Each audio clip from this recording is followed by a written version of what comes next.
I am the born deaf child to a deaf mother and a hearing father. I grew up in both the deaf world and the hearing world. I have worked in both worlds. My career has spanned public service and technology companies. I've also been fortunate to travel the world. What I have seen over the years is that even though some succeed, there are still untold numbers of people who are left behind by the economy, struggling to make ends meet, and unable to access opportunities that others have easily. These people are disproportionately people of color, women, and people with disabilities. These are people who are just as capable, just as ambitious, just as hardworking as anyone else, but they are held back by systemic barriers that make it harder for them to succeed. These truths are commonly known, right? Well, now, I would like to present a different view on historically, economically marginalized people and communities. What if they are the best ones to tell us how to be economically resilient through turbulent times? After all, they have the historic experience, don't they? Who has always fought for opportunities to thrive? People with disabilities. Who has frequently faced challenges, both physically and societally? People with disabilities. And now the world is experiencing a massive economic shift. I don't need to go into details. Every industry, every community is facing turbulence right now. So let's take a moment and look to this community and consider what has worked. To thrive, economic resilience is critical. We need an inclusive economy. It's about creating opportunities for all people to participate in and benefit from economic growth, regardless of their background or circumstances. It's about understanding that the pie gets bigger as more people slice into it. So how do we create a resilient and inclusive economic expansion that works for everyone? To make the economic pie bigger, we need opportunities to thrive. That is what universal economic design is all about. To explain the concept, universal design is what you get when architects build a building that everyone can access fully and equally. In that building, there's not a barrier, such as stairs with no ramp, bad lighting, or lack of consideration that harms people with disabilities. That is universal design. To better understand universal economic design, let's dig deep into inclusive first economic solutions. We've hacked our own livelihoods, our careers, and our existence. We have economic hacks to share too. I'll tell you what the hacks are. First, own who you are. People with disabilities have realized that it doesn't work if we hide who we are. Our economic participation got bigger as we fought for accessibility and advocated for ourselves. That meant being honest about our own disabilities and who we are. We pass this knowledge along. Life gets worse when you don't face the truth of who you are. Allow your human reality to inform your journey. When we reject ourselves, we reject each other, and the more we reject sound ideas that could really work. This is a call to everyone to be proud, be more open-minded and accepting, and not to force people to pretend to be something that they're not. I am proud to be deaf. I use sign language, and that is good for both myself and the world. Second, a relentless focus on skilling, because, let's be frank about it, people with disabilities have faced discrimination and other challenges all along. For that reason and many other reasons, there have been a variety of job placement schemes all over the world. The structure of these programs and the philosophies that underpin them are all diverse, but what is fundamental is a concerted effort to get people with disabilities into jobs that fit them. Naturally, that focuses on skilling. As we see the world transform due to new technologies, it is critically important to invest in skilling for every individual and every community. I'm not talking about job creation and being satisfied with that. I'm talking about supporting people in whole communities, creating connections, explaining and teaching new concepts, new skills, and enabling new dreams. I'd like to share with you my personal story. Mitsubishi Electric, for a long time, has supported various internships and job placement opportunities for young people with disabilities to provide on-the-job experience and skills in fields related to technology and policy. My very first internship was at the United States Congress, supported by this company. During that internship, I had a lot of teaching and skilling and mentors throughout. It was profoundly impactful. From that first internship, I was then able to go on to my next opportunity, which was at the White House. Indeed, I ended up working for the Obama team in various capacities for all 8 years. My experience in public service and in working in the White House has profoundly changed me. And it has also helped me realize that it is truly possible for people with disabilities to go anywhere. And it is that first step that is so important in making it happen. My story is not just for people with disabilities, it's for everyone.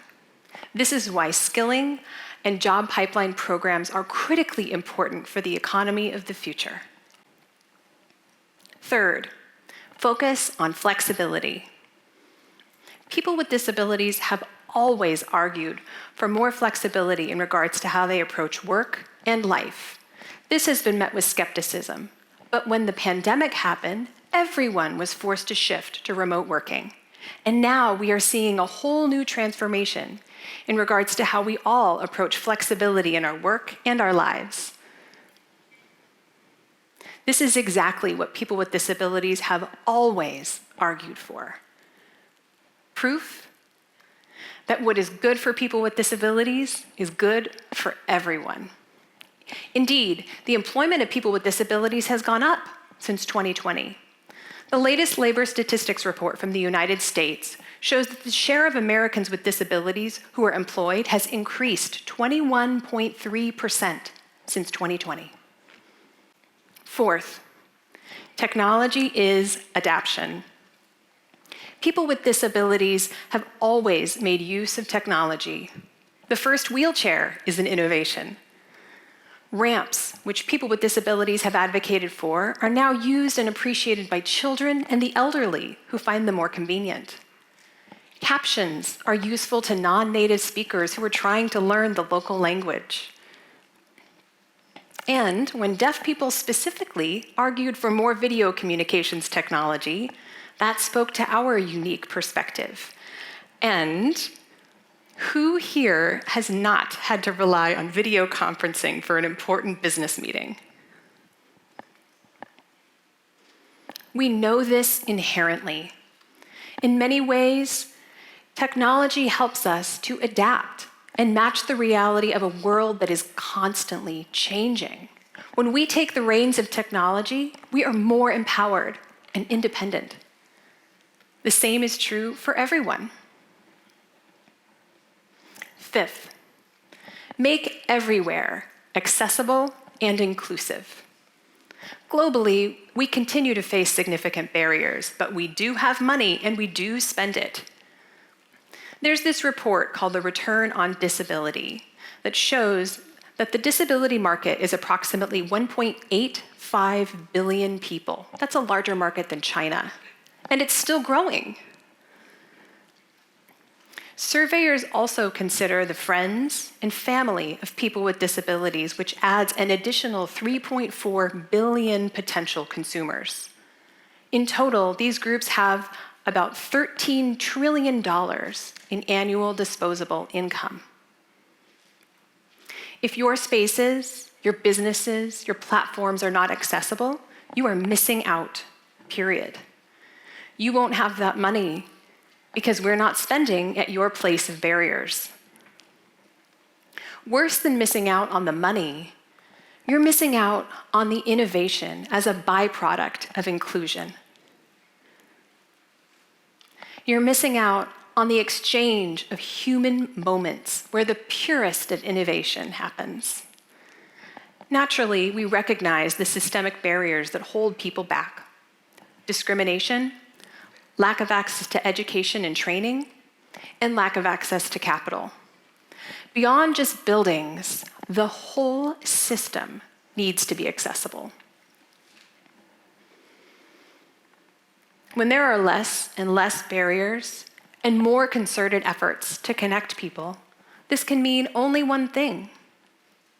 There will be more spending and more exchange. That is good for both the economy and the community in a human way, too. This is the idea that I'm sharing with you all. That for whole economies to survive through challenging times, we can look to people with disabilities and marginalized communities to understand resilience. By incorporating what has worked for us, it will work for you. Perhaps most importantly, we need to dig deep into how we think and operate in regards to economic goals. It's not just about creating opportunities for some people. It's about building opportunities for all. And we don't have to wait. We can actively bring this resiliency upon ourselves and for our communities. So how do we start? It starts with being excited about building the future together. It starts with something so simple as belief and trust in people from marginalized communities. Which brings us back to the values and vision of a Japanese company that was bold enough to invest in skilling and job pipeline programs for youth with disabilities around the world. And what result did that have? It was my very first internship over a decade ago. My peers have gone on to be elected in public office. They've gone on to become the leaders at the top of organizations. I have worked in the White House, at Microsoft, and I've traveled the world. That one internship brought me here to Japan, where I am together with you. It comes a full circle. It's an example of what can happen when you believe and support. When we truly accept ourselves and each other, that brings us together. When a company decides to invest in skills and job opportunities for young people with disabilities halfway around the world, that brings us together. When parents everywhere can adjust their working hours so that they can take care of their children, that brings us together. When tech companies prioritize accessibility features so that everyone, people with disabilities and those without, can use their products with greater ease, that brings us together. When every place, every institution, and every system is fully accessible, that will bring more of us together than we could have possibly imagined before. When you trust us and make the investment, it will return to you exponentially, a full circle, just like how I am here in Japan. Together, let's make the investment in the future a collaborative act. Thank you.